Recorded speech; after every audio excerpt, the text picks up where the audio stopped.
Hello, my dear children. I'm Miss Moonlight, and today we are going on an exciting journey through the history of music. Did you know that music has 6 different periods?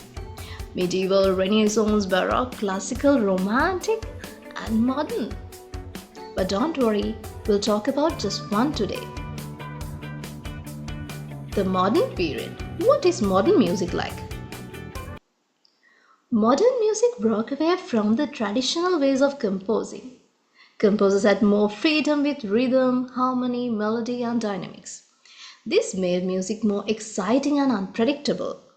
Then, jazz became super popular with styles like blues, ragtime, big band, and boogie woogie, all featuring cool syncopated rhythms. Music from this period also had big dynamic contrast, from pianissimo to fortissimo, and composers used pentatonic, whole tone, and chromatic scales to create unique sounds. Instruments got better too. Composers had more choices to create interesting music. So, my dear children, now let's meet some famous composers from the modern period. Here we go. Sergey Prokofiev, the Russian composer, the genius behind Peter and the Wolf. Here comes the Béla Bartók, Hungarian composer. Igor Stravinsky, a guy who wrote nice ballets like Firebird and The Rite of Spring. Gershwin, my dear children, you have to watch, you must watch Rhapsody in Blue. Scott Joplin, here comes our king, the king of ragtime. Finally, Benjamin Britten, who wrote music for everyone, even kids, like The Young Person's Guide to the Orchestra. Okay, let's check one by one. Sergey Prokofiev, a musical genius from childhood.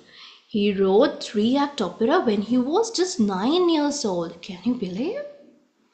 His most famous piece is Peter and the Wolf, a fun story told through music, introducing children to different instruments. Ta-da! One of his famous works. Then the Hungarian composer Béla Bartók. His mother was his first music teacher. He worked with his friend to collect Hungarian folk songs and use them in his music. One of his famous works. Our next composer, Igor Stravinsky, the Russian composer. His father was a famous opera singer, but Stravinsky studied law before choosing music. He was a student of Rimsky-Korsakov, the great composer, right? Ta-da! His famous works. He wrote a nice opera, Nightingale, then his ballets, The Rite of Spring, The Firebird. Listen to them, okay? Then here comes our American composer, George Gershwin. You know, he wasn't interested in music until his teens.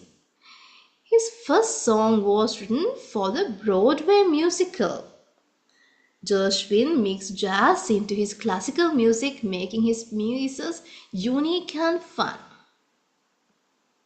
Here comes one of his famous works.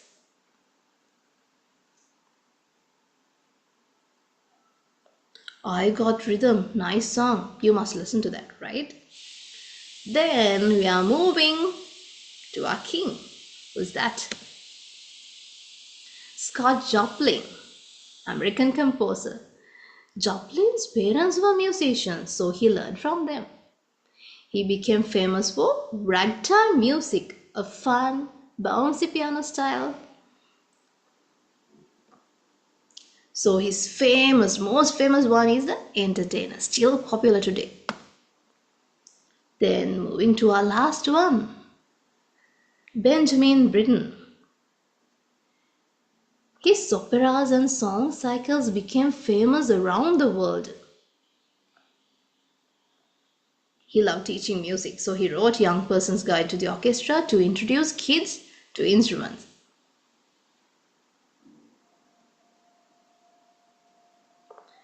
Here comes one of his famous works.